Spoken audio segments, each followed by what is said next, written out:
अपराध वो भावना है जिसके कारण संसार में सदा दुख ही व्याप्त रहता है। हम सब अपराधियों से घृणा करते हैं, उन्हें कोसते हैं, परंतु क्या कभी विचार किया है कि कोई भी जन्म से अपराधी नहीं होता? तो ऐसा क्या कारण है कि कोई इतना बुरा बन जाता है कि वो बुराई की सीमाएं ही पार कर जाए? कारण है कामना।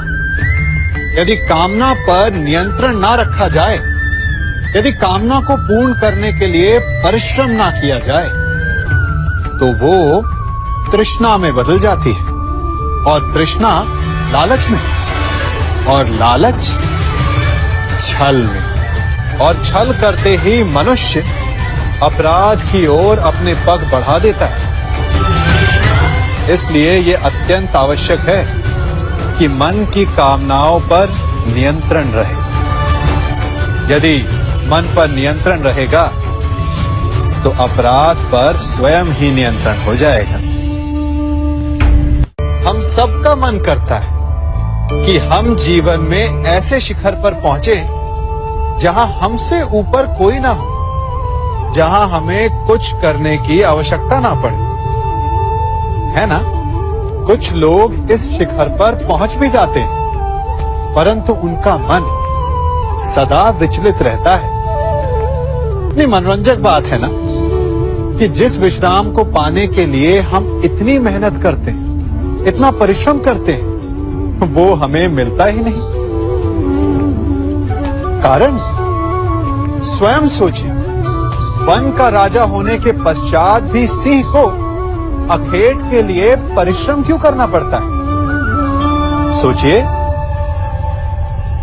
मैं बताता हूं, क्योंकि राजा होने का अर्थ ये नहीं कि वो सदा सोता रहे और मृग स्वयं उसके समक्ष आकर कहेगा कि आइए महाराज, मुझे खाकर अपनी भूख मिटाइए।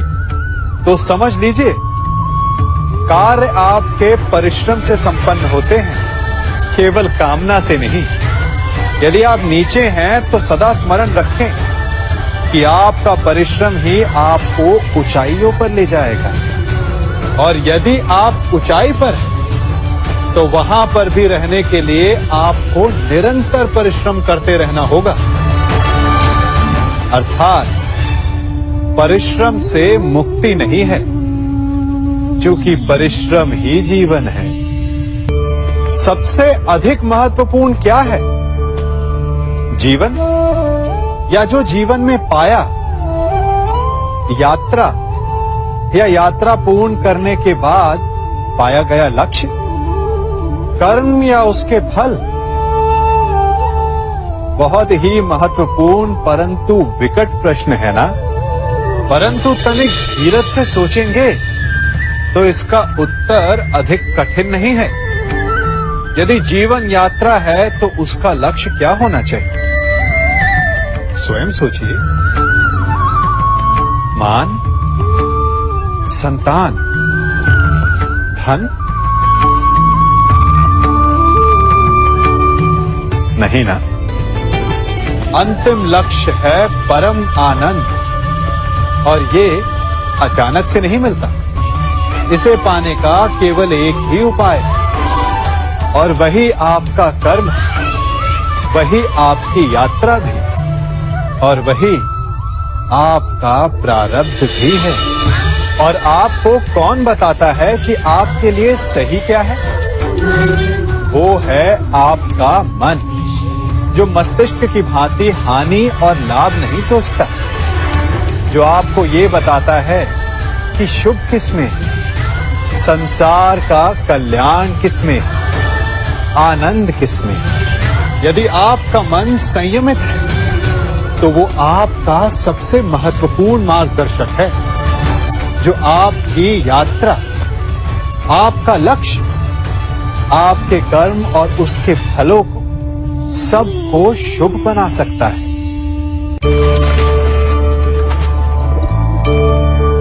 इन पक्षियों को देख रहे हैं आप? इनका उड़ना वायु में इतना संतुलन मुक्त कर देता है ना? इन्हें उड़ते देख आपके मन में भी इच्छा होती होगी कि इन्हीं की भांति आप भी स्वतंत्रता से उड़ पाएं। ईर्ष्या होती है ना जब आप इन्हें खुले आकाश में ऐसे विचरण करते देखते हैं। पर कभी सोचा है इस उड़ान को, इस स्वतंत्रता को पाने के लिए कितना परिश्रम, कितना अभ्यास किया होगा इन्होंने? आकाश में उड़ने से पूर्व धरती पर कितना गहन परिश्रम किया होगा इन्होंने। इनके माता पिता ने पहली बार जब इन्हें पंख फड़फड़ाने को उकसाया होगा तो कितनी बार गिरे होंगे। पहली बार वायु में उड़ते समय कितना भय लगा होगा इन्हें। अपनी पहली उड़ान के पश्चात धरती पर उतरते समय गिरकर कितनी चोट खाई होगी। इस उड़ान का, इस स्वतंत्रता का ये मूल है। यदि आप ये दे सकते हैं तो अवश्य आप भी इस स्वतंत्रता को पा सकते हैं। इन पक्षियों की भांति ही अपने चारों ओर जब भी आप किसी सफल मनुष्य को देखें तो उससे ईर्ष्या ना करें। उसके परिश्रम और पीड़ा को समझने का प्रयास करें जो उसने यहां तक पहुंचने में पाई है। प्रेरणा लें, प्रयास करें और स्वयं भी सफल हो जाएं। कभी वन में सिंह को अखेट करते देखा है? हमें लगता है कि सिंह तेजस्वी है, बलशाली है, तीव्र है, इसलिए वो अखेट कर पाता है। परंतु इस अखेट के दूसरे पक्ष को भी देखने का प्रयास कीजिए।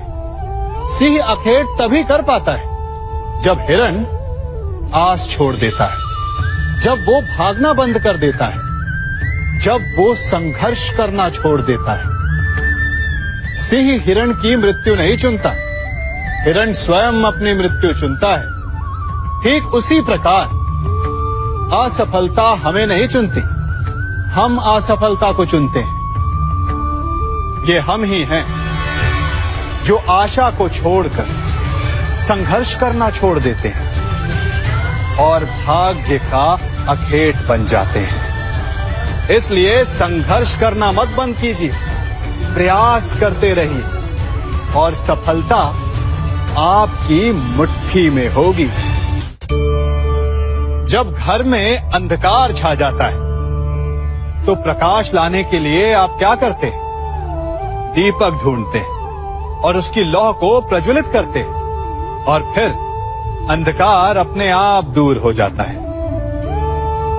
अब आप कहेंगे कि इसमें कौन सी नई बात है? यदि अंधकार को दूर करना है तो दीपक की लौ को प्रज्वलित तो करना ही पड़ता है। यही बात तो समझने की है। यदि अंधकार से लड़ना है तो अंधकार का सहारा नहीं लिया जा सकता, उसके लिए प्रकाश की आवश्यकता होती है। घृणा का अंत करना है तो उसे घृणा से अंत नहीं किया जा सकता, उसे प्रेम की आवश्यकता होती है। शत्रुता का अंत शत्रुता से नहीं किया जा सकता, उसे क्षमा की आवश्यकता होती है। यदि आपको नकारात्मक ऊर्जाओं से लड़ना है तो स्वयं को सकारात्मक बनाना होगा और तभी आपके जीवन में वास्तविक आनंद आ सकेगा। एक न एक बार हर युवा के जीवन में एक ऐसा समय आता है जब उसे लगता है कि उसके माता पिता उसके साथ बहुत कठोर हो रहे हैं।